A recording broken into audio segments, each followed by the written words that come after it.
श्री दुर्गा सप्तशती अध्याय पहिला. भगवतीचे महात्म्य व मधुकैटभवध. विनियोग. ओम.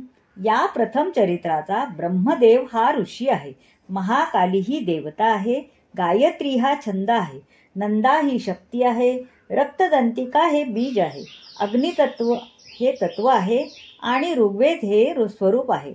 श्री महाकालीची कृपा व्हावी म्हणून तिच्या प्रीत्यर्थ प्रथम चरित्राचा पाठ करताना याचा विनियोग करावा. ध्यान. ओम. हातामध्ये खड्ग, चक्र, गदा, चाप, बाण, परिघ, शूल, भूशुंडी, मस्तक आणि शंख ही आयुधे धारण करणारी, 3 नेत्र असलेली, सर्वांगावर दिव्य अलंकार धारण करणारी, नीलमण्यासारखी अंगकांती असणारी, 10 मुखे व 10 पाय असलेली आणि भगवान विष्णू निद्रेत असताना मधु आणि कैटभ या दैत्यांना मारण्यासाठी ब्रह्मदेवाने जिची स्तुती केली होती त्या महाकाली देवीची मी ध्यान रूपाने सेवा करते. ओम चंडिकाय नमः. श्री गणेशाय नमः. ओम ऐं. चंडिका देवी ते वंदुनी, वदले मार्कंडेय महामुनी, सूर्यपुत्र सावर्णी, मनु 8वा जाणावा, तो महाभाग्यवान सुत, भगवती महामायेचा कृपांकित, तिच्या प्रसादे तया प्रत श्रेष्ठ पद लाभले, मन्वंतराचा स्वामी होऊन धन्य झाले त्याचे जीवन. ती कथा परमपावन विस्ताराने सांगतो. पूर्वी स्वारोचिष मन्वंतरात, चैत्र नामक क्षत्रिय वंशात, सूरत नामे नृपविख्यात, राज्य करीतसे भूवरी, तो महाधर्मानुगामी, कार्यतत्पर औरस पुत्रासम प्रजेवर, स्नेहपत करीतसे अपार, चिंतावाही सकलांची, त्यासमयी दक्षिणेत, कोला विद्वांसी राजांचा गट, तो वैरभाव धरुनी मनात, आला चालून तयावरी, सूरताची शत्रुविषयीची, दंडनीती प्रबळ होती साची, करुणी सिद्धता युद्धाची, प्रतिकारास्तव धावला,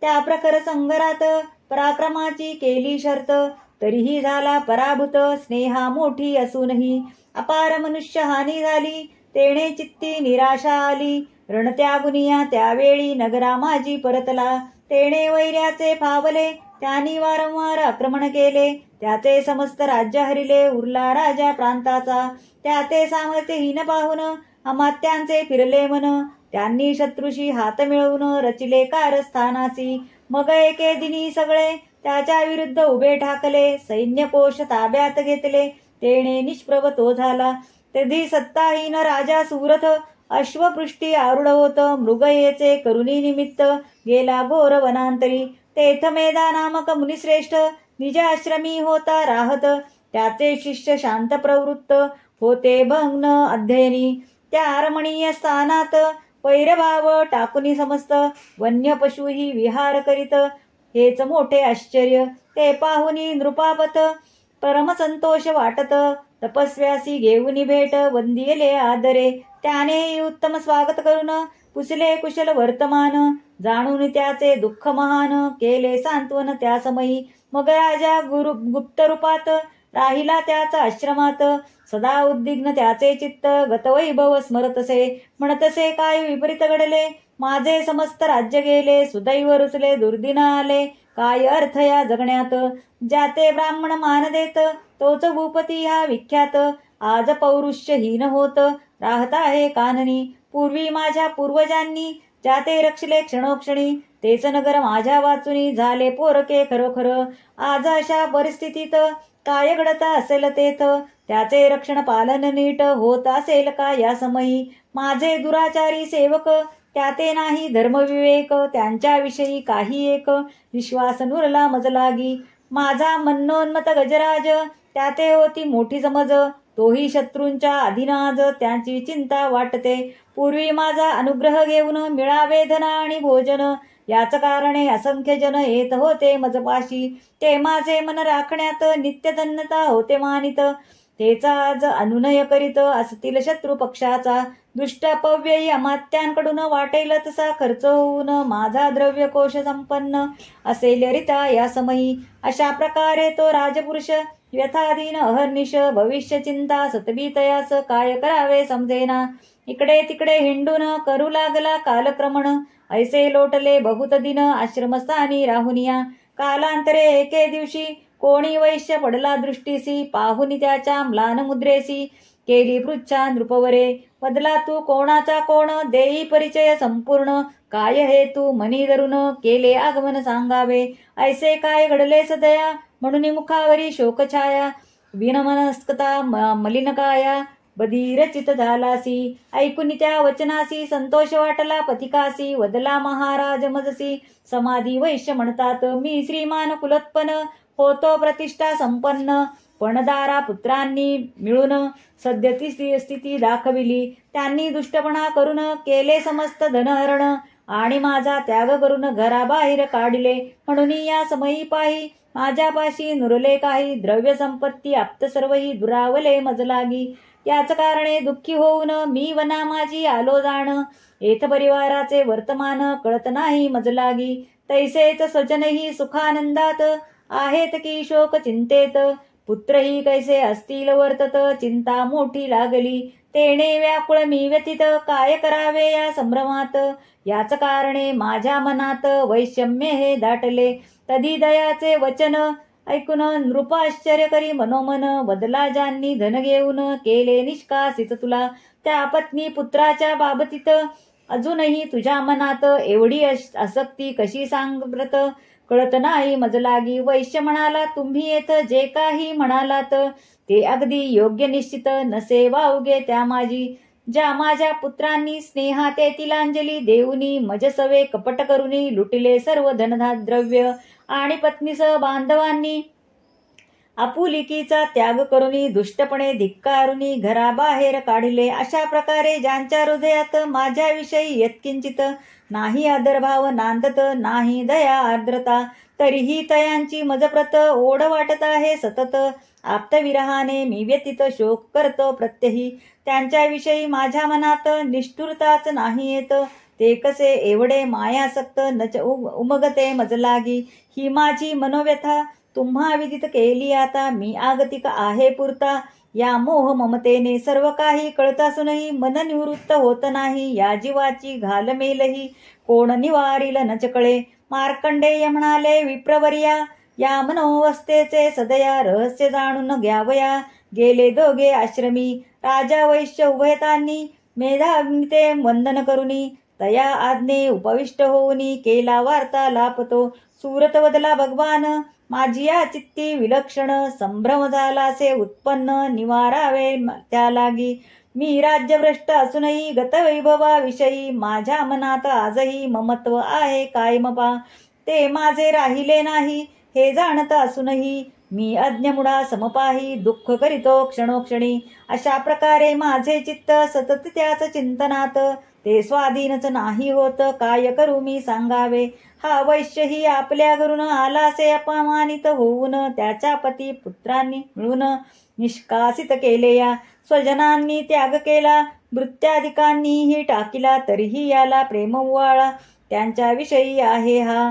अशा प्रकारे आम्ही उभयता माहित असूनही सर्व सत्यता भोगत आहोत उद्विग्नता क्षणोक्षणी या समयी. ज्यामध्ये प्रत्यक्ष दोष दिसत तरीही त्या विषयात ममत्वे आकृष्ट माझे चित्त कैसे होते नचकळे. आम्ही दोघे ज्ञानवंत समजूतदार आहो निश्चित. तरीही कैसे बद्धमोहात कारण याचे सांगावे. विवेकशून्य मनुष्या समान याचे व माझे मूर्ख वर्तन येता आहे स्पष्ट दिसून. करा उपदेश आम्हा ते. मेधावदले हे राजन सर्व जीवांना इंद्रियाकडून सतत होतसे असते ज्ञान. विषयांचे ते जाणावे तसेच त्याचे विषय आणि ज्ञाती यातही भिन्न प्रकार असती. काहींना दिवसा नसते दृष्टी काहींना रात्री अंधत्व. तर काही जीवांप्रती दिवसा रात्री समदृष्टी. ते आंधळे वा डोळस असती दोन्ही समयी जाणावे. माणसे हुशार ज्ञानी निश्चित यात नाही काही दुमत. पण केवळ तीच मतियुक्त मानू नये केव्हाही. कारण पशु पक्षाही समस्त प्राणी ज्ञानी असतात. मनुजांप्रमाणे खचित समज असते त्यांनाही. त्यांच्या स्नेहादी भयादी भावना दुःख कष्ट आणि वेदना त्यांच्यातही सारखेपणा दिसून येतो प्रत्यही. आता या पक्षांचे दुर्न करावेत वा अवलोकन, हे स्वतः क्षुधित असून भरवताती प्रेमाने. हा संतान मोह प्रख्यात, म्हणून पिल्लांच्या चोचित आनंदाने घालतायत कणधान्याचे पाही पा. यांना आपल्या संततीकडून काही अपेक्षा नाही जाण, पण मानवाचे विरुद्ध लक्षण ध्यानी येई रोकडे. ते समंजस असूनी महालोभाच्या अधीन होऊनी परतफेड होईल म्हणून अपेक्षा धरून असतात. ते सर्व ज्ञानी आहेत तरी मोह ममता घरतेत पडलेले दिसून येतात या संसारी प्रत्यही. पण या व्यवहाराविषयी आश्चर्य करू नये काही, कारण प्रपंच लालसाही आहे नित्य सनातन. संसार सातत्य टिकवण्यात जी मूलता कारणभूत, प्रपंच लालसाही आहे नित्य सनातन. संसार सातत्य टिकवण्यात जी मूलभूत कारणाभूत, ती महामाया घडवित असते सर्व काहीही. तिच्या प्रभावे जगतपती भगवान महाविष्णुप्रती योग निद्रा आली होती, रहस्य हे जाणावे.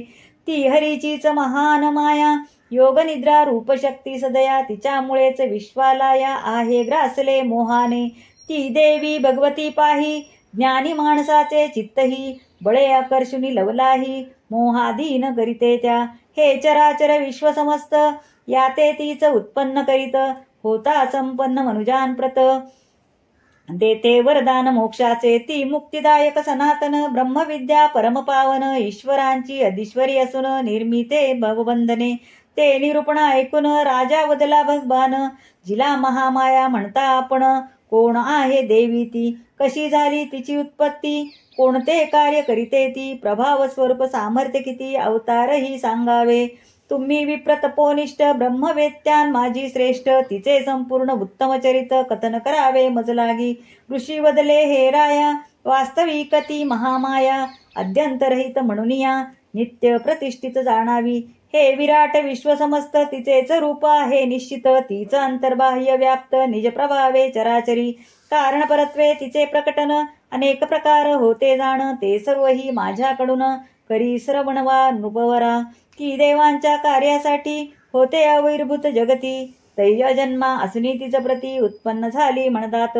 हे लोकांचे महा अज्ञान, परिरहस्य जाणती विद्वान, तिच्या उत्पत्तीचा प्राचीन इतिहास तो सांगतो. कल्पांत समयी अथांग जलात विलय पावले सर्व जगत, तदी महाविष्णू योगनिद्रित झाले शेषशय्येवरी. कालांतरे तयांच्या कानातील मळापासून दोन प्रबळ असुर झाले जहाल मधु कैटभ नावाचे. त्यांनी हरीच्या नाभी कमळात विराजमान होत सतत, त्या ब्रह्मा पाहिले तेथ शांत निवांत स्वस्थानी. तेव्हा लक्षून गेले वगाया चाल करून, त्यांच्या मनीचा हेतुभूषण विद्यात्याने जाणीला. त्या असुरांची उग्रकृती पाहुनी भयभीत झाला चित्ती, रक्षाया ते जनार्दनाप्रती अवलोकिले ते दवा. पण तो प्रगाढ निद्रेत तेने व्याकुळ झाला व्यथित, पडले प्राण संकटात काय करावे समजेना. तधी भगवान भावे जागृत, यास्तव एकाग्र केले चित्त, आणि जियेचा हरी नेत्रात वासती येणे स्मरिले. मग विश्वाते करिते धारण, जी तयाचे करिते पालन, जी आणि ते संहार घडवून गेला शरण त्या देविते. जी तेजस्वरूप विष्णूची अनुपम शक्ती साची, त्या महामाया योगनिद्रेची स्तुती करू लागला. वदला निद्रा देवी भगवती, तू स्वहा स्वधा प्रसिद्ध जगती. तू वषटकारादी सर्व कृती स्वरही तुझेच निजरूप. तू अमृतमयी नित्य विशिष्ट, तू अक्षर अवस्था रहित ओंकारात उ म स्वरूपात. तूच अधिष्ठित एकटी, आणि त्या प्रणवात या तीन मात्रां व्यतिरिक्त जिचे उच्चारण नाही करीत, तूच अर्धमात्रा. तूच संध्या सावित्री विख्यात, तू जननी परमश्रेष्ठ. उत्पन्न करुती विश्वाप्रत, धारण करिसी त्या लागी. तूच त्याचे करिसी पालन, संरक्षणास संवर्धन करीतसे याचे संपूर्ण संहार कार्य कल्पांती. तू उत्पत्ती समयी सृष्टी रूपात, पालन समयी स्थिती रूपात, कल्पांत समयी संहित रूपात व्यक्त होतेस जगन्मय. तू विद्या सर्वश्रेष्ठ, तू महान माया निश्चित. तू महान मेधा प्रख्यात, महास्मृती तुझ म्हणती. तू महामोह स्वरूपिणी, तू महादेवी कल्याणी. तू महासुरी गुणत्रजयनी, मूळ प्रकृती सकलांची तू कठोर कालरात्री, तू महारात्री मोहरात्री, तू लक्ष्मी ही ह्रीम ईश्वरी, बोध लक्षणा बुद्धी तू लज्जा पुष्टी तुष्टी, तू क्षमा आणि शांती, सौम्या सौमतरा ऐसी ख्याती, सर्वाधिक सुंदर तू, गदा चक्र शूल खडग शंख शरचाप भुषुंडी परिग, हिया आयुधे भयकारक स्वरूप धारण करिसी तू, हे अखिल आत्मिके भगवती, स्थूली सूक्ष्मी तुझीच व्याप्ती, तू परमेश्वरी महाविभूती, सर्वाधिक श्रेष्ठ तू, सत असत रूप वस्तू जगती, त्या सकलांची तूच शक्ती, म्हणून तुझी भावस्तुती करणे अशक्य मज लागी, तो जगाचा सर्जन करता पालन करता संहार करता, तो विष्णूही झाला पुरता योग निद्राधीन तुझ्यामुळे, ऐसी तुझी अगाध करणी, तू विश्वाते घालिसी मोहिनी, तुझी स्थिती करण्यास कोणी नाही समर्थ जननीये, ज्या अर्थी तू मजला विष्णूला आणि महेशाला शरीर धारण करायला भाग पाडेलेस निजबले, त्या अर्थी तुझी स्तुती करण्याची कोणात शक्ती, तू स्वतःच या जगती उदार प्रभावे प्रशंसित, म्हणून माझी एक विनंती, निज सामर्थ्य दाव भगवती, मधु कैटभ असुरांपती, करी मोहित लवलाही, आणि जगत स्वामी महाविष्णूला, करीन जागृत या समयाला, त्वरित प्रेरणा देईन तयाला, वधावया या दैत्या ते ऋषी वदले हे नृप श्रेष्ठा, अशा प्रकारे तो विधाता, आर्तभाव धरुनी चित्ता गेला शरण त्या देवी ते, तधी तमो गुणाची अधिष्ठाती, ती योग निद्रा भगवती, विधी कार्य करण्यासाठी झाली सिद्ध तत्काळ, तिने हरिते जागृती आणून करावे मधुकैटभ हनन, हा उद्देश मनी धरून त्यागिले त्याच्या देहासी, आणि दयाचे नेत्रवदन बाहू हृदय वक्षातून, अतित्वरेने बाहेर येऊन प्रगटली ब्रह्मान सन्मुख, तधी तियेच्या प्रभावातून जगतपती जनार्दन मुक्त होता तत्क्षण, आली जागृती त्या लागी, एकार्णवातील शेषशय्येवरून उठला प्रभू तो नारायण, त्याने दुष्ट प्रतापी बलवान असुरद्वया ते पाहिले, क्रोधयुक्त आरक्त नयन, असे दैत्य ते दोघे जण, ब्रह्मया ते करण्याभक्षण होते उद्युक्त जाहले, तधी दयाचे करण्यारक्षण धाव घेती तत्क्षण, असुरांपुढती उभा ठाकून दिदले आव्हान युद्धाचे, तेने तेही संतप्त झाले, श्रीहरिवरी चालून गेले, ते बाहू युद्ध चालले 5 सहस्र संवत्सर, निज सामर्थ्ये अति उन्मत्त, त्यातच महामायेने केले मोहित, तेने दैत्य रण थांबवित, काय म्हणाले केशवा, वदले तुझा पराक्रम पाहून आम्ही संतुष्ट जाहल जाण, तरी त्वा आमच्याकडून वर मागून घेही पा, तधी काय वदले भगवान, तुम्ही मजवर असाल प्रसन्न, तरी तुमचा वद माझ्याकडून व्हावा हेच मागणे, या समयी अन्य काही मी मागू इच्छित नाही, म्हणून हेच वरदान लवलाही, द्यावे तुम्ही दोघांनी, ऋषी म्हणाले नृपश्रेष्ठा, अशा प्रकारे फसगत होता महान आश्चर्य त्या उभयता, काय करावे समजेना, आता काय करावी युक्ती, हाच विचार एकचित्ती, तेव्हा पाहुनी जलमय सृष्टी, काय वदले ते धवा, म्हणाले हे कमललोचन, जेथे पृथ्वी उदकाविण, अशा कोरड्या स्थानी ठेवून वधावे तू आम्हा ते, तै ऋषी वदले हे भूपती, शंख चक्र गदा हाती, आणि भगवंते लीला मोठी दाविली त्या दैत्या ते, ठीक आहे म्हणून दिली मान्यता त्याच क्षणी, आणि तयांना अंकी घेऊनी शिरे छेदली चक्राने, अशा प्रकारे विधिस्तुती ऐकून प्रगटली जी भगवती, तिचा आणखी प्रभाव तुझ प्रती, करीतो कथन ऐकपा. एम ओम. या प्रकारे श्री मार्कंडेय पुराणांतर्गत सावर्णिक मन्वंतरातीत देवी महात्म्यामधील मधुकैटभ वध नावाचा पहिला अध्याय पूर्ण झाला. श्री स्वामी समर्थ.